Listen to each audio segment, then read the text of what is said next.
Target Score Winnipeg episode 2 following a crazy game in Edmonton. The Winnipeg Sea Bears 1-0 after a 77-75 win against the Stingers on the road. I'm Joey Slattery. That's Taylor Allen. This is Target Score Winnipeg. Thank you for tuning in. Whether you're on YouTube or in podcast form, wherever you get your podcast, always available. Make sure to like and subscribe if you like what you're hearing. Be sure to follow us on Instagram at Target Score Pod. As you've noticed, we've got 2 new shows on the roster, Taylor. We have to welcome in our friends over at Target Score Brampton, Danung Balsera, Matt Bonamy, and our friend at Target Score Vancouver, Chris Wiggins. You can check those podcasts out. I was a guest host on Target Score Vancouver this week for their inaugural episode. Fun time, exciting times here at Target Score. And of course, we are here, year 4, off to a hot start. This is episode 2. And Taylor, you have to admit, I think that first game might have been a little bit kind of what we expected, right? A bit of a slow first half, picked up in the second half, and it kind of felt like Teddy Allen decided, okay, I'm just gonna do what I do here and put this game away. And we had an unlikely hero in Mason Kraus. Before we get to all that, though, just you watched the game. What was your general reaction? I know we talked about we were expecting a little bit of sloppiness last week, but it was an exciting game at the end, a 2-point win for the Sea Bears. Unlikely hero. Last week, didn't I predict that Mason Kraus was going to come off the bench, Joey, and lead the Sea Bears to victory? I'm pretty sure I did, right? Sure. Okay, maybe not. No, I mean, who saw that coming? And that's not a knock on Mason, but unbelievable. What a game by him. And yeah, I mean, it was the first game of the season. I mean, these teams only practiced together for a week leading up to game 1. So if you're expecting, both sides to play an all-time classic, you weren't thinking straight, because that's not going to happen. So yeah, I mean, the first half was obviously pretty ugly. Wasn't the finest example of CEBL basketball, but towards the end it ramped up a little bit, and the Sea Bears just made enough plays to pull ahead and take a tough road victory against a team, Joey, that they haven't had a lot of success against. I mean, Edmonton was 8-3 against the Sea Bears all time. So yeah, great way to start the year for the Sea Bears for sure. Yeah, it felt a bit like a steal. And just a reminder, our guest this week, our first guest of season 4, is Mason Kraus. It was a pretty easy decision on who we wanted to have on the podcast this week. So stay tuned with that coming up in just a little bit. But, 100%, Taylor, this felt like a steal on the road, right? And I think it was Jeremiah Tillman I was talking to ahead of the game before they took off on the road. And he basically phrased it that way, right? The benefit of starting on the road is to go out and kind of steal one, get your momentum, on enemy grounds, especially with Edmonton. We've talked about this. It's, to me, the real rivalry for the Winnipeg Sea Bears is the Edmonton Stingers. And for a long time, it was very one-sided. And it seems now Winnipeg has kind of leveled out that playing field, like creeping their way on that record, as you say. So, it's an opportunity on the road against a team like Edmonton to really show the culture and grit, I think, is what really stuck out to me and what was showcased there. Things weren't going well the whole time, but you did kind of get that feel of Mike Rainbow basketball, right? That you're going to grind your way through it. If you ever watch Winnipeg Westman games, they are not a team that is always putting up 100 points on the board. They make their name on defense. You talk to any team that comes up against them, they find ways to win, right? By any means necessary. It could be ugly, it could be pretty, but at the end of the day, it's the W that matters. And they got it in this case here. I thought that I liked the way the team carried themselves through this, capitalizing on mistakes. I thought Edmonton didn't do a great job at boxing out. We saw a lot of putback opportunities. Jeremiah Tillman putting on a show, a few highlights from Jeremiah Tillman in that one as well. But it was their ability to kind of pick things up in the second quarter and not get down when things were down, right? Edmonton went on a run. I think they were up, 10, maybe a dozen at one point. But they battled their way back, gave themselves a chance to win in target time. And they won on hustle plays, like, the long rebounds that even leads to the Mason Kraus winner, right? It's just chasing down the effort to get that rebound, go the other way, drawing the foul and hitting the free throws. The other thing I'll say, I thought it was kind of poetic that in Mike Rainbow's first game, it was a U Sports guy that was leaned on to go into crunch time after playing a phenomenal game, getting rewarded for a great game that he had played. 11 points. Was he 3 for 5 from the field? Just phenomenal game from Mason Kraus. He gets rewarded with a great experience playing in target time. And, at that point, I'm even thinking, I'm like, oh, hey, good for Mason Kraus for being on the floor. Like that's a huge feather in his cap, and anything can happen in target time. And then all of a sudden, he finds himself on a break, misses the layup. And, not many people, myself included, are a fan of games ending on a foul shot, but you can't take away the drama and the pressure that comes with that. I think we lose sight of the game is on the line and you're at the free throw line. To put that at the back of your mind and just go through it like you're in the gym practicing is hard to do. And Mason Kraus made it look easy. But I thought it was just, of course, it's a U Sports guy. Mike Rainbow is known for seeing the diamonds in the rough, so to speak, and cultivating talent from people that might have been undervalued or overlooked. Mason Kraus has definitely not been undervalued or overlooked in his university career, but in this game, he was 100% that.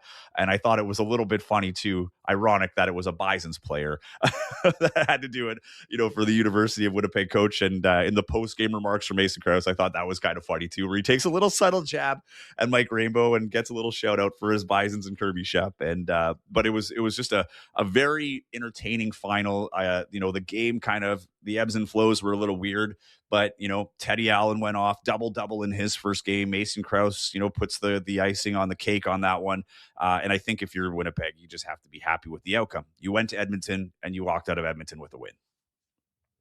Yeah, and I mean, Mason's stat line was obviously impressive, but I think the thing that impressed me the most was just the confidence that he was playing with, Joey. I mean, you can tell when a guy is shooting with confidence and when they're kind of hesitating a little bit. And Mason was, you could tell he was fully confident every time he was shooting the basketball. I mean, he was catching and shooting, and there was a shot in the fourth quarter, was kind of neck and neck game, and he caught the ball right away and jacked it up, and boom, he hit his third tray of the game. And yeah, I mean, and like you said, like, being at the free throw line, tie game, if you make them both, you win. If you miss at least one, you're giving Edmonton a chance to go back down and score a game-winning basket. And he did admit that he had some nerves going into that. I mean, and who wouldn't? But he said that Teddy Allen actually went up to him and said, like, hey, man, like, you got this. You're good. And sure enough, knocks them both down, and the rest is kind of history. So, yeah, I mean, we feel we should look kind of silly, Joey. I mean, we were assessing this roster last week, talking about some local guys. Obviously, Emmanuel Acott, Kyler Filowich, Simon Hildebrandt, some of the other Canadian players on the team and stuff. And, we didn't give a lot of time to Mason Kraus. So, and I don't think anyone maybe probably would have. I mean, considering he played in 3 games last year, not a ton of minutes, obviously, but he had 0 points in 3 games. I think he only attempted one shot at all in his first summer as a pro. So yeah, obviously a huge step forward by him. And I mean, if this is a sign to come from Mason Kraus, this is a huge win for the Sea Bears, because, I was harping on it quite a bit last week, Joey, that the 3-point shooting was not there for this team last year. And Mason Kraus led the game in 3-point shooting. So, I mean, you can't expect a guy to do that every game, obviously, but I mean, that's a pretty promising sign that, Mason's a guy that who can stand in the corner and knock down threes when Teddy or Xavier Moon, when he gets here, dish him the rock and he's open. Yeah. And, kind of to your point last week, right? Don't plan the parade. It's an early first win. The rosters are going to change. That goes for Edmonton as well. I don't think we've seen Edmonton's best roster or best game. There's no preseason for these teams, right? I know Vancouver does preseason games, and I think it's a huge help, but this is the first time for both teams, being in a real game situation. So you're still working out those kinks, but it's definitely a vote of confidence for Kraus, right? If he can, showcase that in game 1 and, keep that momentum going, not that you're going to be the go-to guy every time, but hey, if you're going to give 16 minutes and score 11 points, and be 3 for 5 from the field, I mean, that's more than enough that you want from him. And those 3 for 5, that's all 3-point too. So all of his attempts were beyond the arc, 60% from there. But just taking a look at some of the other players, double for Teddy Allen, 24 points. Where's he? 10 rebounds. Jeremiah Tillman, 14 points, 8 rebounds. Whoa. You're leaving out the most impressive stat for Teddy. 6 steals. 6 Sea Bears record. Yeah, which I believe he shared beforehand too. So he beat his own record. Classic Teddy, but we'll get to that in a second. So hold on to the Teddy Allen 6 steals. We'll just go over the so 14 points, 8 boards for Jeremiah Tillman. Big one we talked about is field goal percentage, 6 for 9 from the field, 66%. Emmanuel Acott had 7 points and 10 rebounds. And the thing I liked about Emmanuel Acott, his energy. Just, he had one putback where you could hear him yelling in a quiet gym, like just quieting everybody down. And that's something I think last year where, in those moments he was powerful, but there were times where, his energy could be down when things weren't going well. And I felt like yesterday that was a difference in character that I think we might have noticed last year when things weren't going well. His body language was great. His energy was high. It was great to see. But yeah, and then who am I missing here? Oh, and then Mason was Davian Warren also had 10 points. So, we saw a little bit of everything, some surprising stats. Simon Hildebrand only playing 13 minutes, 1 field goal, 1 for 3 from the field, 2 points. Kyler Filowich didn't see the floor in that game. So, I think there's a few surprises there too that people might have thought there'd be some more activity for those guys. But as Mike Rainbow said, each game comes with a different set of looks when it comes to roster output. So I wouldn't read too much into it, but at the same time, it's good to see that Mason Kraus was leaned on for a ton of time. Armani Chaney, 5 points, 2 rebounds, 4 assists. I think it was. I want to make sure I have the assists. Yeah, 4 assists. 29 minutes of playing time. Pretty heavy minutes for him. He was 29 minutes, but then Jeremiah Tillman played 31 minutes, almost 32. Teddy Allen almost played 38 minutes, and Emmanuel Acott played 34 minutes and 34 and a half minutes. Some heavy minutes for the top guys there that were playing as the starters. But Armani Chaney, just there seemed times that he was struggling a little bit out there trying to find his shot. I think it's going to take some time for him to get into his rhythm, but knowing who's coming back, I think there's a little bit of pressure on him going into next week. But let's start with that. Just, your thoughts, new point guard. I know people in Winnipeg love their point guards. We've been pretty fortunate with that here. But overall, what did you think of Armani Chaney's play? Yeah, I mean, he plays with a lot of energy, makes the hustle plays. He's an undersized guard, right? I mean, there was that one instance where he drove to the rim and he got swatted away pretty easily, and but he did an okay job facilitating the offense, I guess. But 5 turnovers obviously is not ideal. A 4 assist to 5 turnover ratio is not very good. So yeah, it wasn't a great debut. I mean, again, it's game 1, his first time in this league. Again, they've been together for a week. You're the point guard. That's tough. It's a tough situation to be in. So let's not write the guy off yet. But of course, yeah, that was a discouraging performance for sure. So yeah, let's not give Mason Kraus the MVP yet, and let's not send our Armani Chaney packing yet either. Yeah, and you've got to understand too, to your point, like 10 days is a hard time to understand a full system and also the tendencies of, your teammates and things like that. And before that, he'd only played in the BSL, right? So now you're playing in an elevated Canadian league. It's your first experience in that, first experience through target time. But there's you can go up and down the list of disappointments and things that might have popped out for sure. But again, going back to Teddy Allen, as you said, 6 steals. And the one thing with Teddy Allen, time after time, is the defensive gripe on this guy, right? It's just his offensive character, offensive reputation is what precedes this guy. And then it kind of goes to the narrative, well, he doesn't pass the ball, or, he doesn't play defense. But man, like, we've seen this before in Winnipeg, at least, right? I've watched his G League games, and G League is a much different style of play, but I don't think you can harp as hard on his defense as we have or I should say like as you and I, but as people have in the past. I mean, time and time again, like, he's forcing turnovers, forcing steals, putting the effort in on defense. I'm happy to see him grab this, 6 steals and, have this franchise record for steals in a game. Cause I think, we have to start talking about Teddy Allen's defense, and that is not the liability that it's made out to be.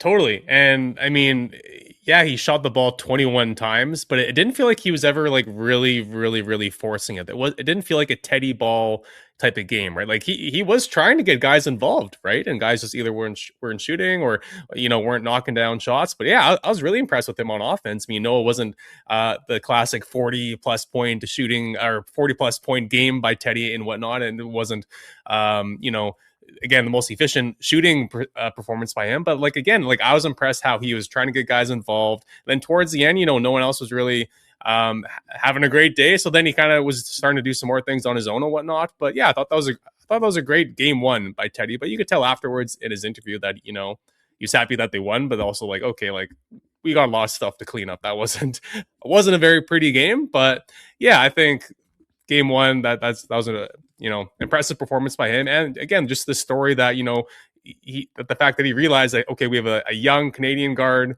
going to the free throw line, trying to win us this game. Let's go up to him and say like, hey man, you got this. Like that's a sign of a good leader, right? So that's not something on the stat sheet for Teddy, but yeah, I think that was a great game one by him. I think I texted you in the middle of the game at halftime where I said something along the lines of like, I think Teddy's just going to get pissed and just take over the scoring here, like if things keep going the way they do, which is essentially what happened. At least I don't know what his emotions were like in the moment, but he definitely saw the need that, you know, I got to take over the game, and this is why Teddy Allen is here. But this is something that Mike Rainbow had been talking about, you know, leading up to like throughout training camp, really from day one. He had mentioned the leadership, and then I asked him again on like day 8 or 9, whatever it was, and you know, he reiterated that, you know, the leadership is there, the growth is there. This isn't the same person that was here, you know, 2-3 years ago, in terms of he's grown, as we all do, right? He's part of the development. We, you know, his skill is one thing, but there's other facets of the game that are not tangible that I think Teddy Allen is starting to, as learned over the time, it looks like, but also putting into practice here. And you're right. I think, you know, you look at a Mason Kraus, right? So when he started his university career, there's no Sea Bears. Now he's on the Sea Bears playing for his hometown team. And Teddy Allen would probably be a guy that Mason Kraus looks up to as a local guy here that would have gone to Sea Bears games and watched the Sea Bears when they were first here in the first couple of years. And that goes a long way. And I think Teddy Allen is realizing that, you know, there's a star quality to him that I think he always knew was there, but how to bring the best out of others. I think there was a good early sample of that in game one. So that was good to see. Moving forward, though, to the Mamba, Saskatoon Mamba, singular. It's going to be a fun one here for the Sea Bears because it's the home opener, and home openers here, as we've come to know, are usually well packed beyond the typical the typical capacity. So, you know, coming off a win at Edmonton, going into Saskatoon, I'm going to go ahead and say Saskatoon's roster is sneaky good. They were late to the punch in getting everything ready, but it looks like they at least have a competitive roster. Maybe a roster that could surprise some people. They have one game ahead of this game in Winnipeg, so there will be some tape on them, so to speak. But yeah, just it's been an interesting offseason out for our neighbors in the West in Saskatchewan. They are no longer the Saskatchewan Rattlers. They have rebranded to the Saskatoon Mamba, owned by the ownership group that owns the Calgary Surge. It's a whole new era. This is something that they've talked about, that they need to earn this fan base in Saskatchewan. They clearly are trying to get away from the Rattlers brand to show this is a whole new thing. I personally like the Rattlers brand. I love the colors. I love the, you know, the rattle wheat logo, wheat rattler logo that they had. I didn't think people had a problem with the name or the colors, but they're not taking anything for granted. They are going full new. They have a new arena they're playing at for at least half their games in the Merlis Belcher Arena in Saskatchewan. Other ones will be played at SaskTel. So Merlis Belcher a little more central for people in Saskatoon to get to. But yeah, we said last week we would hold it till this week. So let's just start with the Mamba. Generally speaking, probably the biggest development from a league standpoint when it comes to the teams, and it looking much, much different. Yeah, I didn't realize Kobe Bryant is from Saskatoon, so that's something that I learned. Wow, naming it after the hometown kid, Kobe. Right on, that's awesome.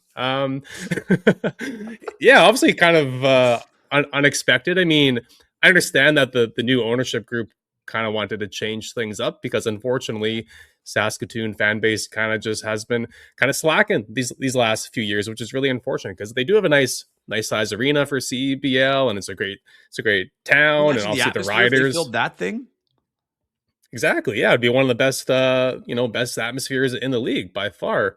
And the Riders are over in Regina, so it's like, okay, like Saskatoon, you could really sink your teeth into this thing, and have a team to be proud of and whatever. And like you said, like I like the Rattlers name and the colors too. Like they're a green, that's the color of Saskatchewan, green and whatever. So yeah, so to see a team from Saskatchewan pivot from that to go to this and go these kind of crazy purplish, neonish colors and Mamba, and I don't know. It's a bit of a weird fit. I mean, I guess they're kind of aiming for a younger demographic. Is this going to appeal to the 50 plus demographic who are farmers in Saskatchewan? Probably not. Yeah. But the young people that basketball is very popular with and whatnot, yeah, they might think this is really cool, honestly. So yeah, I don't think this is really targeted at either you or I, Joey. But if the young people think it's cool and more young people start going out to the games, then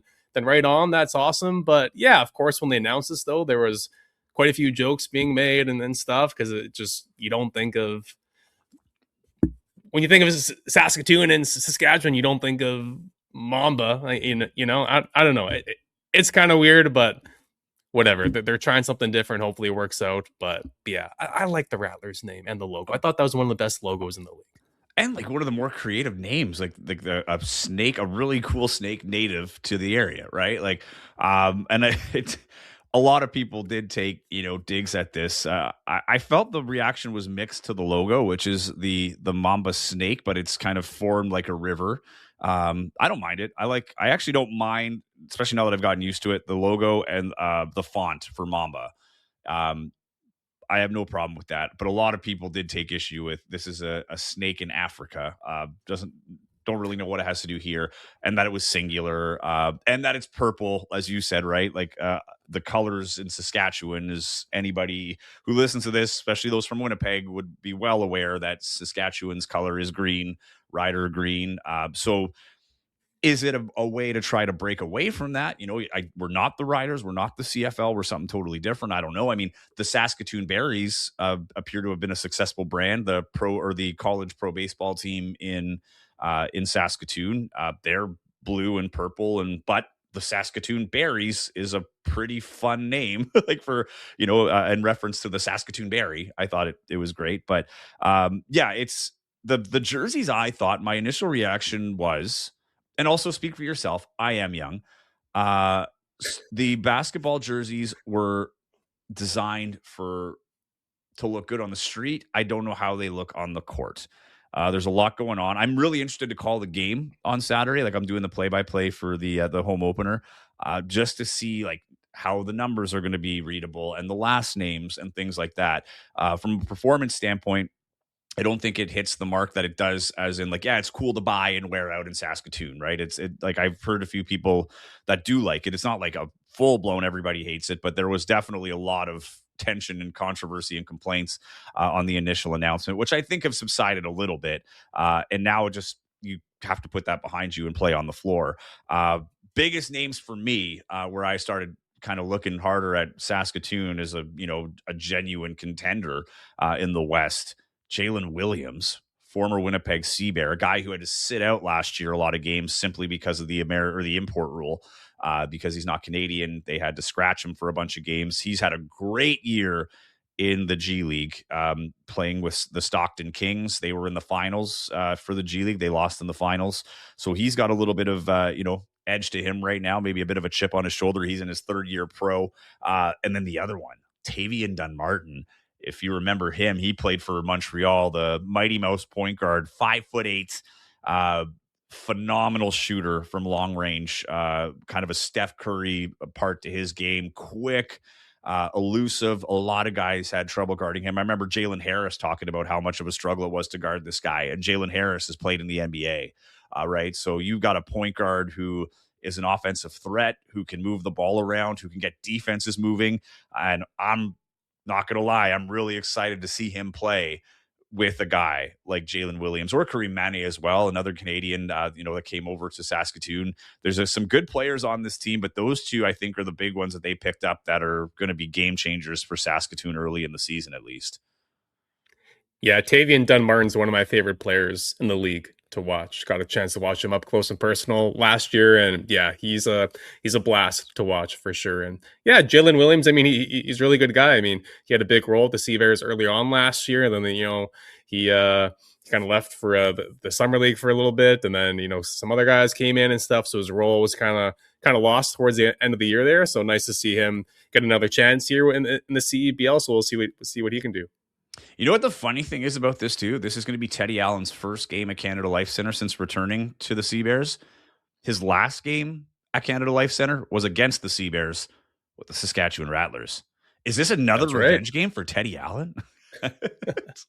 I don't Might think be. I think he's just kind of going to go this one as normal as possible. But they do have a big team, though. Devontae Bandu, who's played with them for a while. Jaden Bediako is on that team as well. I mentioned Kareem Mane earlier. This is a team that is, Jameer Chaplin, another guy who was a big name for them last year as well. So they've got a little bit of holdover or carryover, I should say, from last year. So it's not like a total start.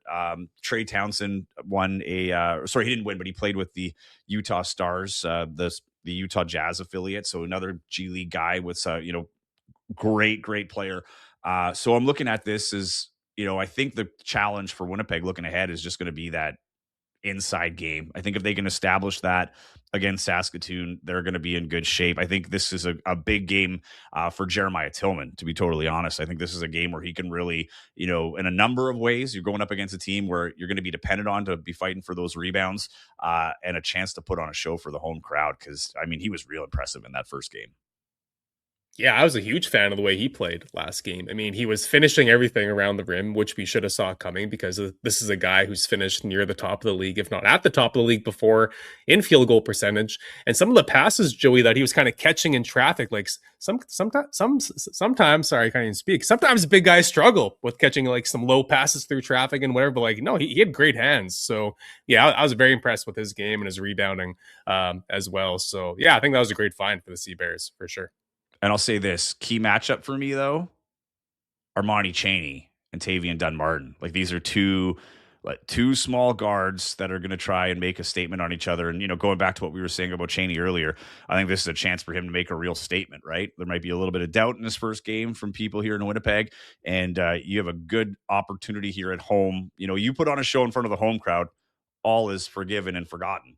And going up against Tavian Dunmartin, like the interesting thing here is a lot of the things that are an advantage to him are now a bit taken away because you're playing a guy just as quick and at the same size, right? So now it is going to be a real head-on-head matchup. So I'm looking forward to that one too, seeing the guard play. And it could be an explosive one, man.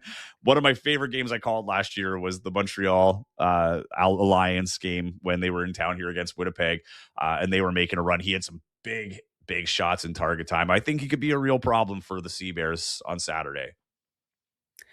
You know what I'm looking forward to seeing? I'm looking forward to seeing the reaction that Teddy Allen gets. First game back in Winnipeg in a Seabears uniform. I think the place is going to go nuts for him. I really do. It's going to be cool to see. I think so. Yeah, it's and I hope he enjoys it. Like, you know what I mean? Like, I know like Teddy's a business guy, I know he doesn't take it for granted. He says that over and over. But I always look back that one video where, he hits a game winner and he does the cross. Like, everybody in Winnipeg knows the video I'm talking about, right? Where I think it was Phoebus Delapaz gets in and gets that perfect shot in the arena. Lights are off, like players are coming from behind him. And it kind of seems like he's soaking in that moment. Like, I want to see that. I want to see the emotion of it, right? The acknowledgement. I want to see, just getting what he deserved. This is a great story, right? Of the comeback and everything that's happened, the history he shares with this program, how angry people were at the team and at him at the time. And now he gets to come out here in a Seabears uniform again. It kind of feels like where he belongs, wherever his career takes him from here. I think Winnipeggers will always see him as a Sea Bear first, and it's gonna be something. And you just hope that the show is there, which it probably will be. But you just hope that that's not the game he decides to have an off shooting night. Let's put it that way. It could be a game. I don't want to put too much into it, but you think about just the emotion going into it. Home opener against Saskatoon. We might see some fireworks in this one in terms of points being put on the board. So we'll have to wait and see about that. But before we get any further, let's check in with our first guest of season 4, the all-time leader in steals at the University of Manitoba. He is now a true pro, and in his first true pro game, he was the hero for the Winnipeg Sea Bears, Mason Kraus. We're joined now by the season opener hero, Mason Kraus. Mason, thank you so much for making the time here today. Thank you guys for having me. Okay, well, first things first. How does it feel? I mean, you're a couple days removed now from the big moment in Edmonton, but to get the opportunity to play on the floor during target time and then, put in the winning two or the winning free throws to win the game. Can you put it into words? Oh, it was amazing. I just remember after the game, all the guys hyping me up, cheering me on, and then rewatching it, just seeing their faces of how that was more for me, just seeing how excited my teammates were for me, or was for me, I guess. That was the best thing, honestly, just seeing all the support I got from my teammates and then everyone from the fans and from my family as well. So it was just awesome. Great experience.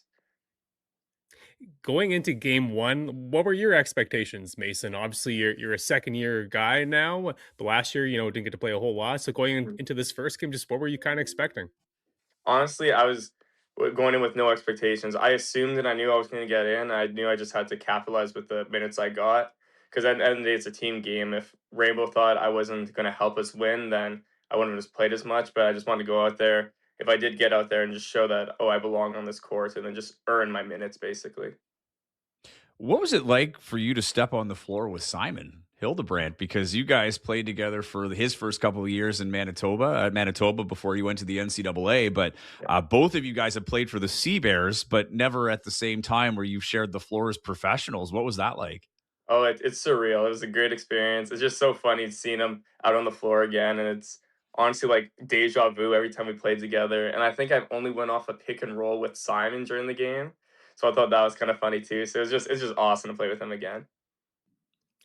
Take us through just what was going through your mind as you were stepping up to that free throw line with a chance to win the game. I mean, obviously, when you're shooting baskets on your driveway, you envision moments like that, right? Yeah. But I mean, to actually be put in that moment, a pro game, first game of the season for the Sea Bears, just what was going through your head?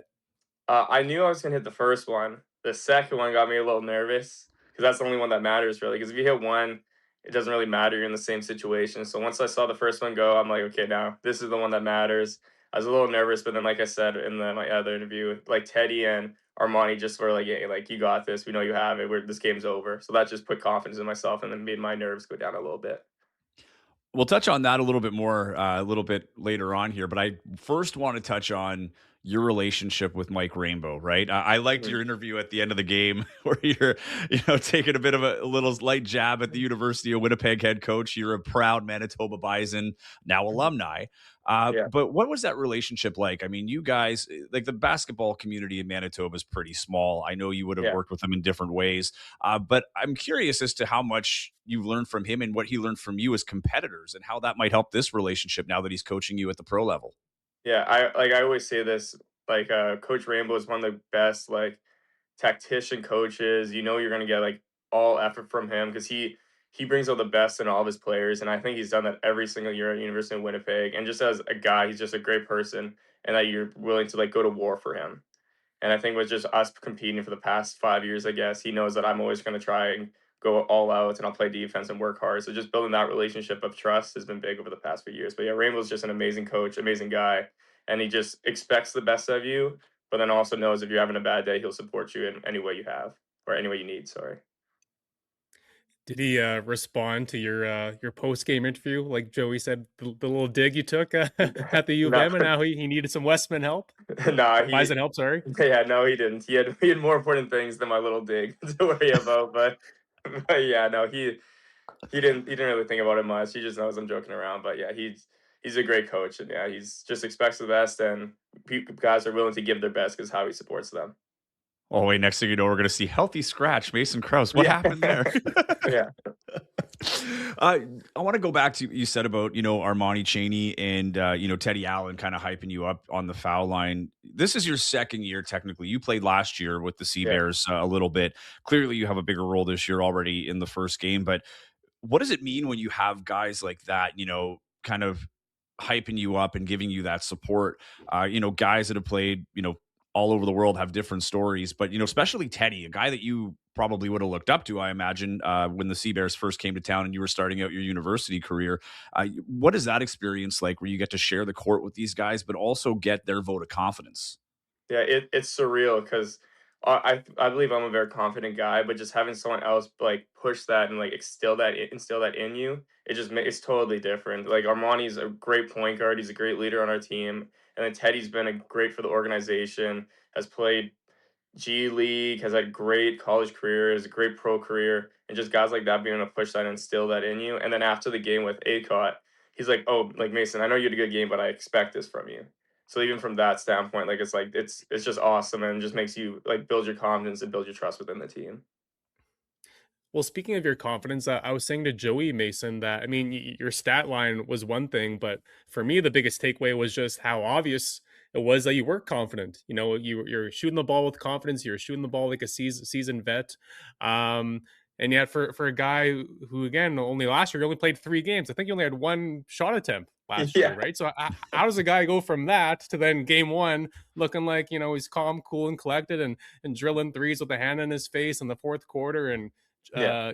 diving for loose balls, big rebounds at the end. Like, just, you touched on it a little bit, but like, it's quite the extreme from last year to game one, obviously. Yeah, that's I don't remember who asked me, but someone asked me, like, that was my first target time, like, game winner, and I was like, "Well, that was my first basket." I'm like, so, no, it's just knowing that, like, basically just from the guys, like, I could always say, like, "Oh, I'm confident, I believe this year that I was gonna have more of a role," but this I had the same thought last year, and just now with, like, Akot, Armani, Teddy, Simon, like basically the whole team being able to like push me to be like, hey, like we know you're gonna like bring something. We're gonna need you to step up every game. Or if it's not your night, then like just support the guys. But if it is your night and we need you, just be ready. And that's the standpoint. Just always being ready.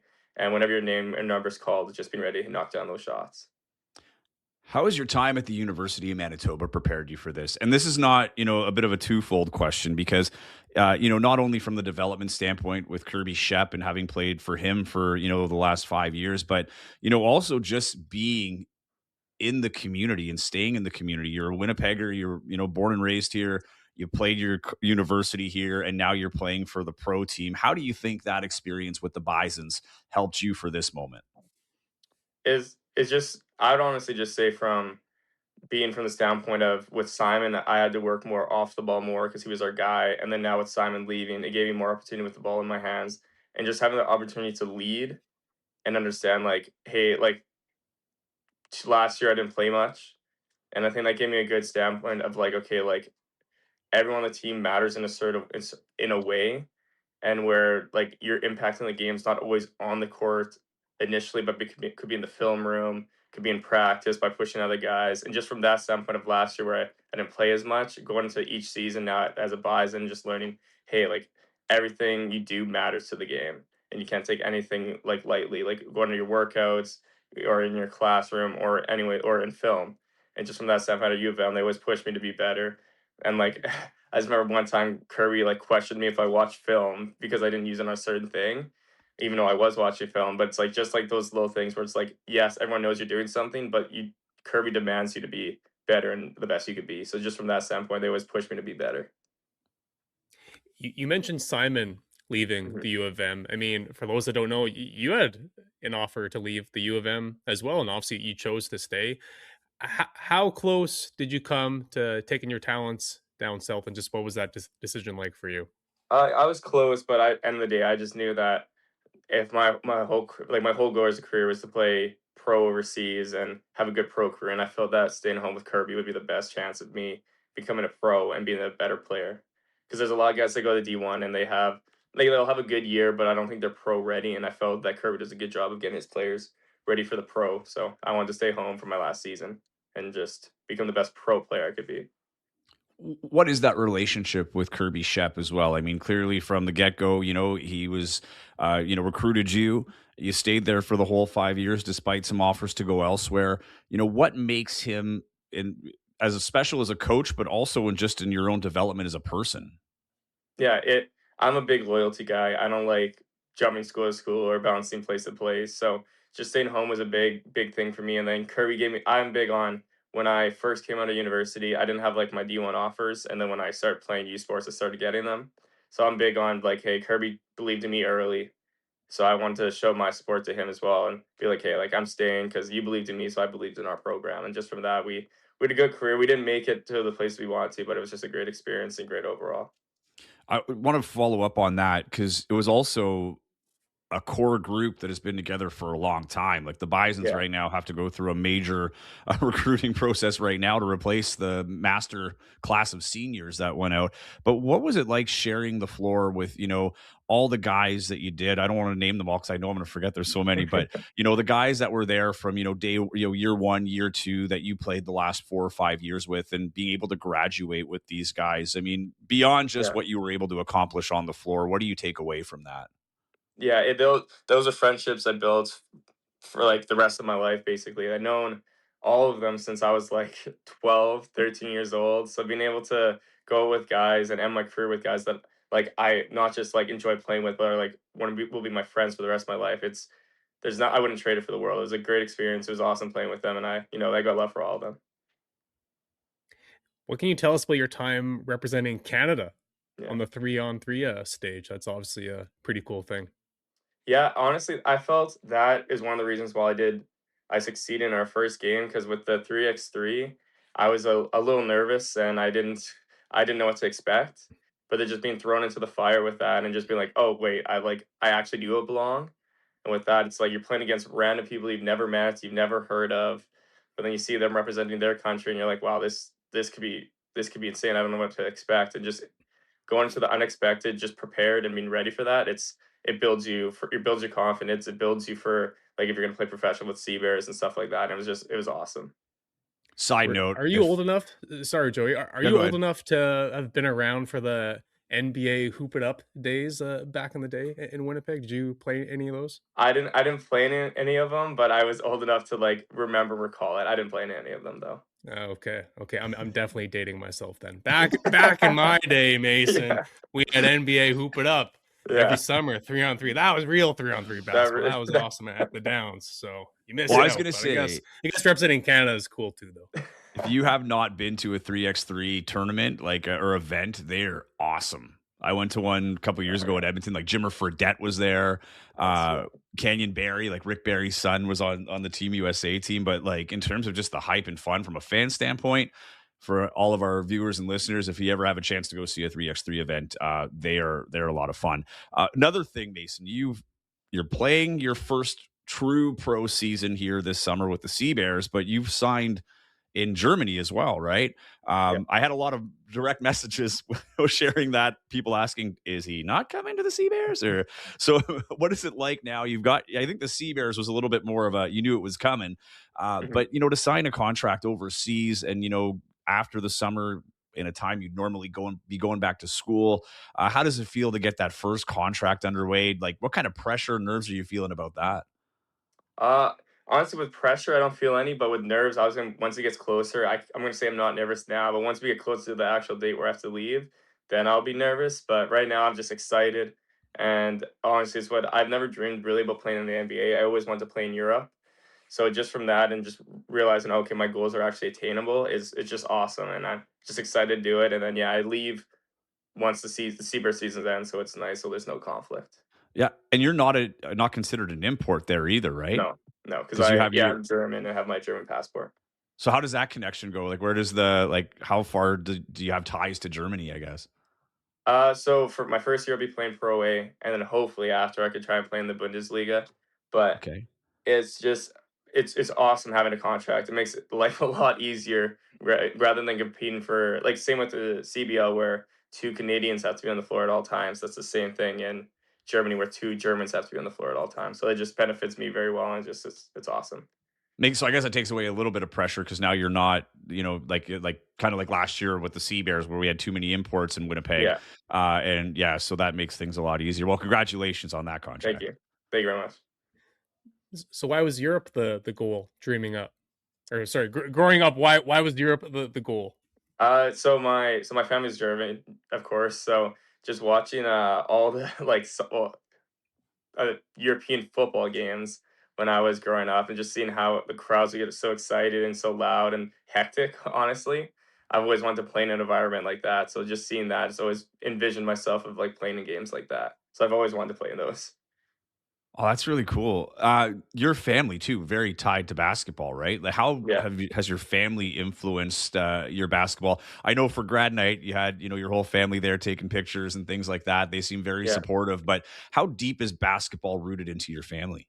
Oh, it's very deep. My dad played college basketball. My mom played like soccer a lot as a kid, classical German. But yeah, my family, my dad's trained me and my two other brothers since we were like 8, 9 years old in our backyard for if it was football, basketball, or whatever sport. So, and then obviously having two brothers that are similar in age, 2 years older than me, and then 1 year younger, we're just always competing.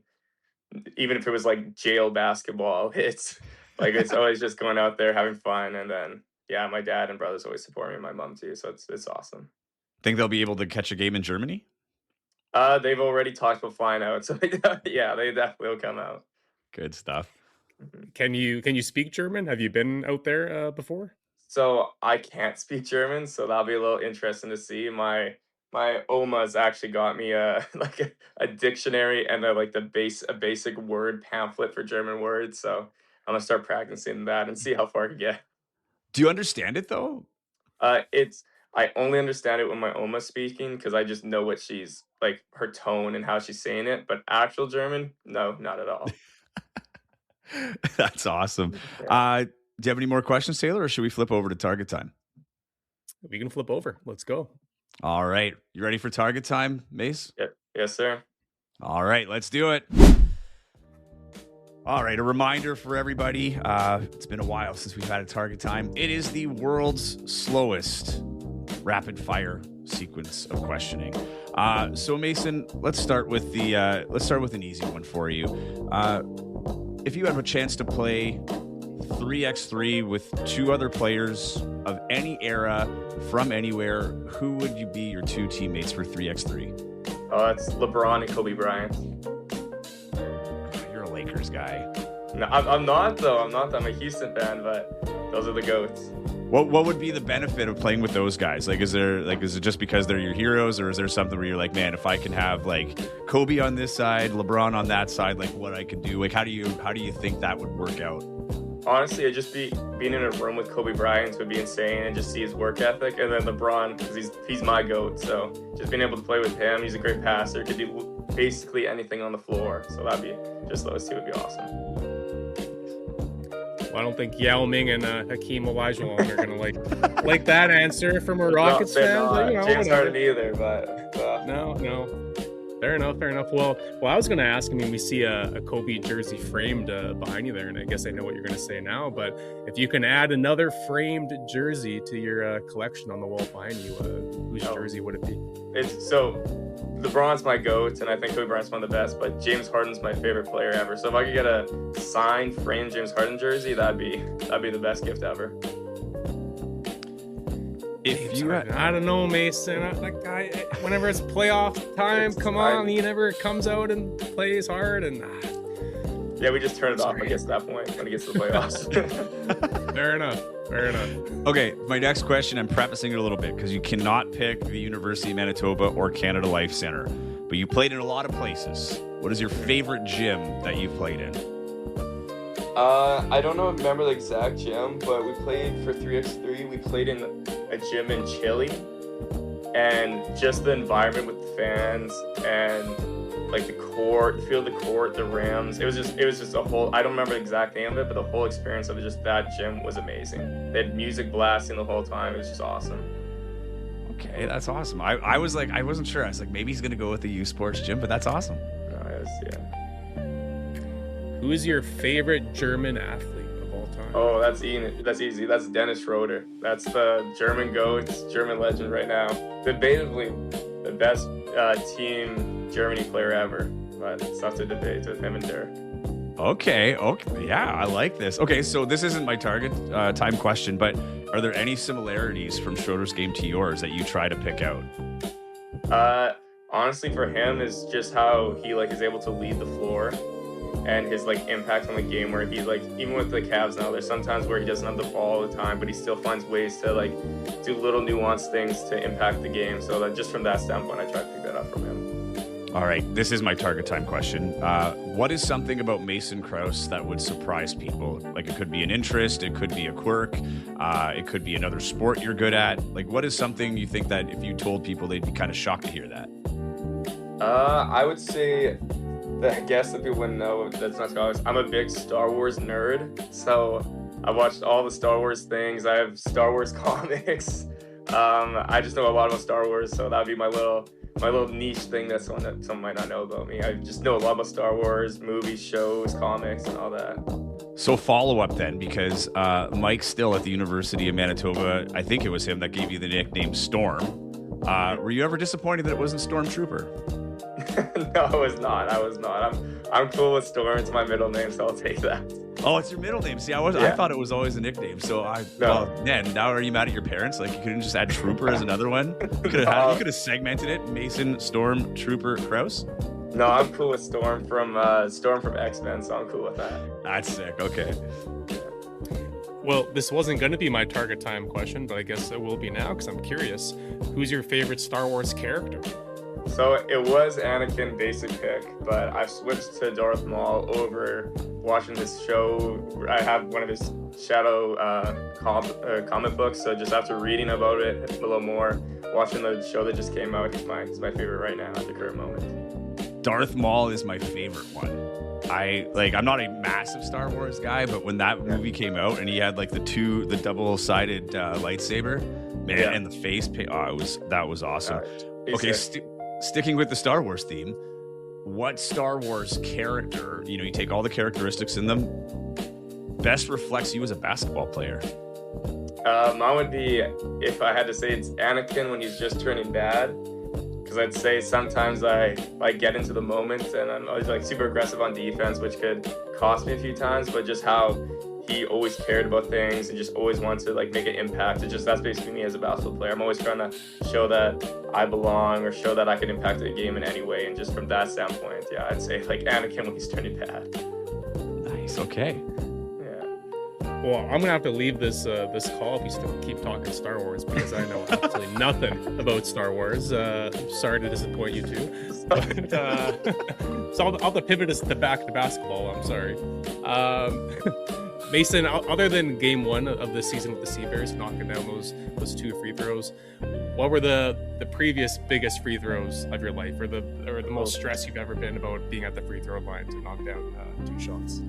I would say we played Team USA for 3x3. I remember we were up, I think, and it was only one free throw. We were up by one with like 20 seconds left, and it's obviously the scoring is like you go up by one or two, where threes are two, twos are ones.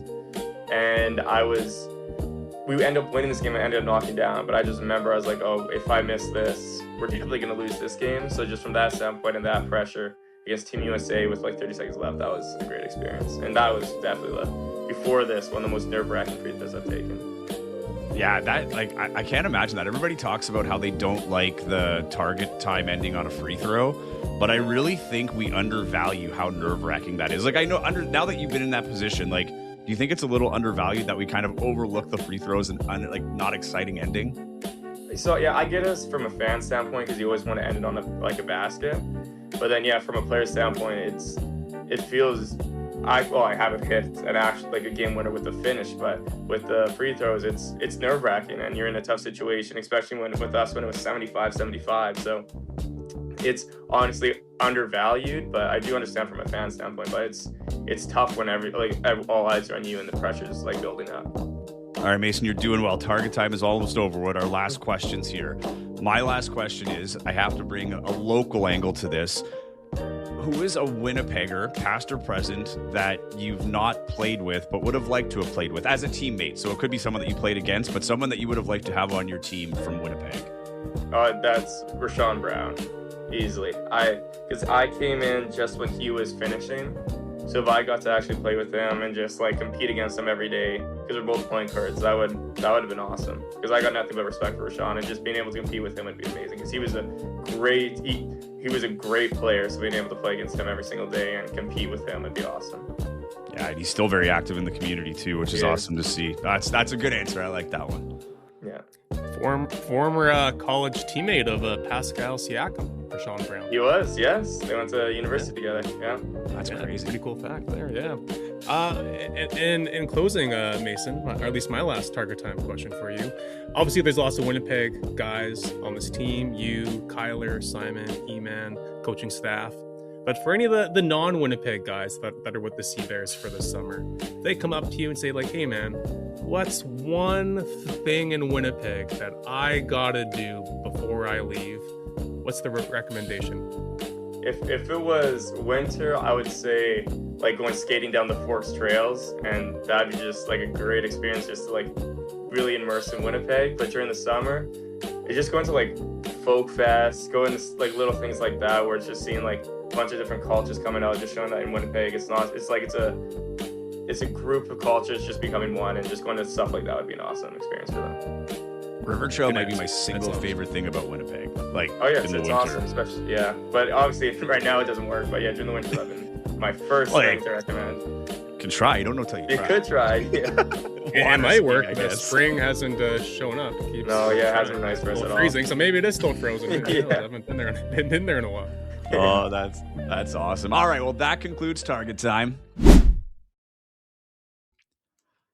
Mason, want to thank you so much for coming on the show here today. I know it's a busy time after training camp and finishing the exciting first game. You've got a game on Saturday against Saskatoon. Good luck in that one. Thanks for coming on and making time for us here on Target Score Winnipeg. Yeah, thanks for having me, and hope everything's well.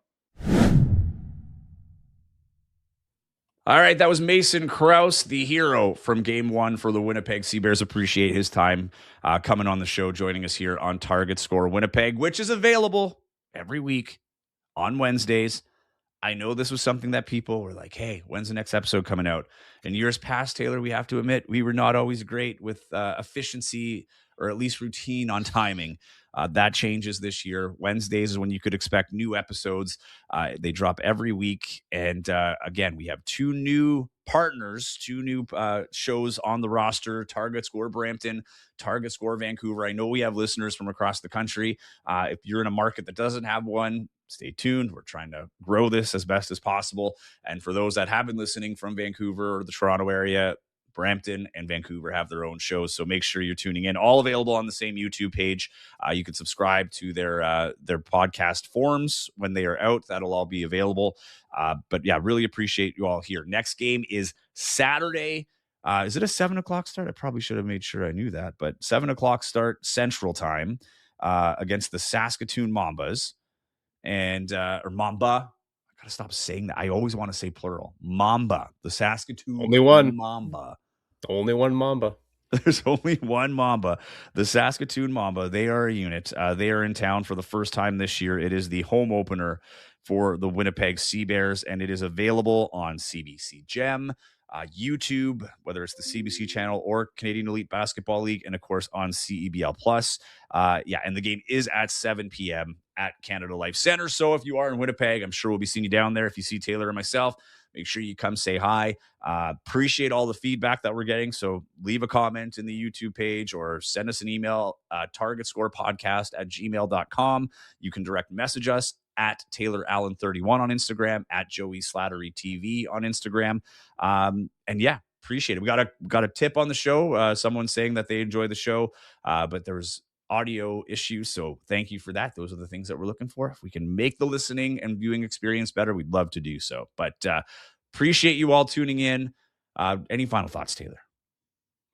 Well, it's going to be nice to see a home opener with a rocking crowd. I mean, Edmonton, come on, figure it out. There was 2,700 fans there. I mean, It's a Saturday in May, right? Like, come on, let's get some people out. I was kind of disappointed by that, but we all know Winnipeg, great sports town. So yeah, game one, it's going to be, I'm sure, close to a full house, and it'll be awesome for sure. Yeah, I was a little shocked at that too. Edmonton's got a pretty strong fan base for, a team that's had a lot of success in this league. But you know what? Maybe it's just one of those things that's got to be earned. Edmonton hasn't won a playoff game in the last couple of years, and maybe that's the fans saying, hey, got to earn us back. But no, it'll be rocking. Hey, and the biggest complaint, Taylor, familiarity, right? Last year, who are the players? Who's coming in?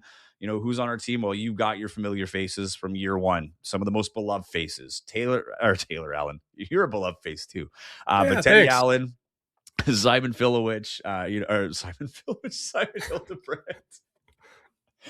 Wow, just putting all the Winnipeggers in, all the Allens and all the Winnipeggers in one boat. But no, there's familiar faces. All your favorite players are back.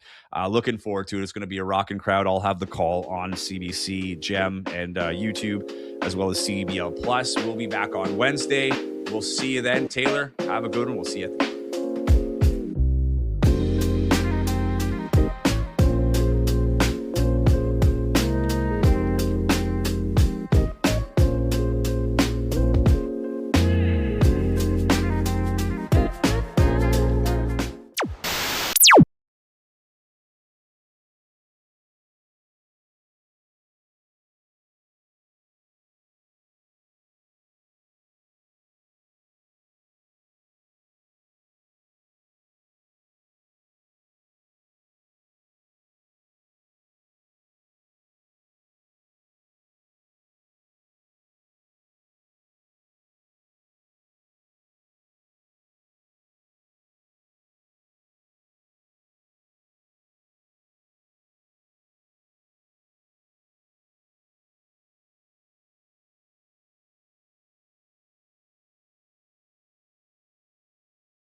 And hey, our friends in Brampton, I have a pretty good idea for a podcast host or a guest for them.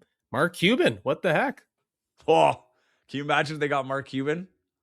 I think they'll do it. I think they'll get Mark Cuban. I have faith in our friends in Brampton. The Cubes. Episode one. Start out with a bang. Hey, Mark Cuban, come on Target Score. I know you watch. Biggest viewer we have, probably. Number one fan. We'll see you on Target Score Brampton. And if you want to come on Target Score Winnipeg too, we'll have you too. Let's see what happens.